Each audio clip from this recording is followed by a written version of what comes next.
Hello，我係 Joanna。Hello，我係 Marco。我覺得我份人非常之有品啊，因為我做咗自媒體咁耐，其實以我咁樣嘅基本功同埋金錢變現能力啦，就應該走咗去教啲咩裂變啊、保證 MDRT、保證 TOT 嘅班啦。但係我到依家因為我自愧不如，所以都係冇用一個開課嘅方式咧去變現我嘅第一桶金。所以咧咁多位準備入行嘅保險人啦，其實你嘅師傅都好緊要㗎，因為佢自己能唔能夠做出呢一個實績咧，佢自己又有冇市場觸覺咧，覺得你都好需要去判斷一下。你決定做唔做自媒體之前，其實你對於自媒體嘅觸覺咧，都會決定到你下一步想點樣去拓展你嘅生意嘅方向㗎嘛。我會覺得呢幾年嚟啦，可能成個香港做緊自媒體嘅主要係幾樣嘢啦，比較傳統嘅 IG、Facebook 啦，另外都有一類尤其喺 Facebook 嘅廣告啦，或者 IG 嘅廣告啦。用 Dark Ad 嘅方法咧，就可以保障到嗰個業務員自己啦，因為佢可以做好多失實嘅回報嘅陳述啦。另外呢幾年咧，我就留意到越嚟越多人轉戰去邊度啊 Threads。我覺得 Threads 嘅經營咧，點解會百花齊放，係因為經營成本低，同埋你可以比較 casual 啲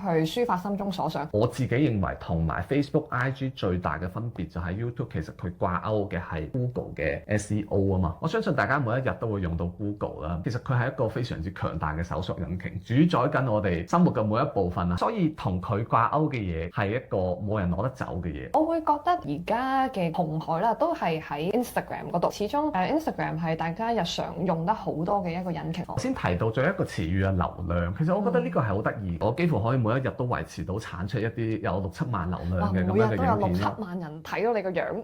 但係呢一個流量佢帶嚟嘅變現效果其實係點樣呢？究竟要點樣將佢變現呢？定係佢純粹只係一個你自己好似好 high 嘅一個數字呢？但係保險嘅世界佢又咁虛又咁悶，咁其實咧去到最尾咧就得翻2大功能嘅啫。第一大功能就係情緒啦，你收穫咗一堆共鳴就話保險呃人嘅，跟住之後就有得人話哇，跟住係啦，咁你就會有一班觀眾啦。咁另外咧就係我可能就充當咗一個工具商嘅角色啦，咁你就真係要決定好自己係行緊邊個方向。我個建議係你不如諗咗你係咪真係要做自媒體先，因為自媒體呢樣嘢絕對唔容易㗎。我會覺得大家做呢一樣嘢嘅話，記住樂在其中啦。我之前俾我嘅朋友嘅一個建議咧，就係一定要夠 hea，因為夠 hea 你先至可以持之以恆咧。同埋我覺得所謂嘅自媒體只不過係用一個網絡嘅方式去測試或者 catalyst， 又或者更加快地去變現緊一啲你現實生活其實都會遇到嘅嘢啦。作為呢個影片嘅結語啦，就係我哋時刻都要成長成為一個努力上進嘅人，有一啲 positive 嘅 value，更好嘅自己啦。係啦，更好嘅自己，提供更加多嘅情緒價值同埋知識價值俾觀眾，其實都係好緊要嘅。希望你中意我哋今日嘅影片，如果中意嘅話咧，多多支持下我哋啊！我哋下次再見。拜拜。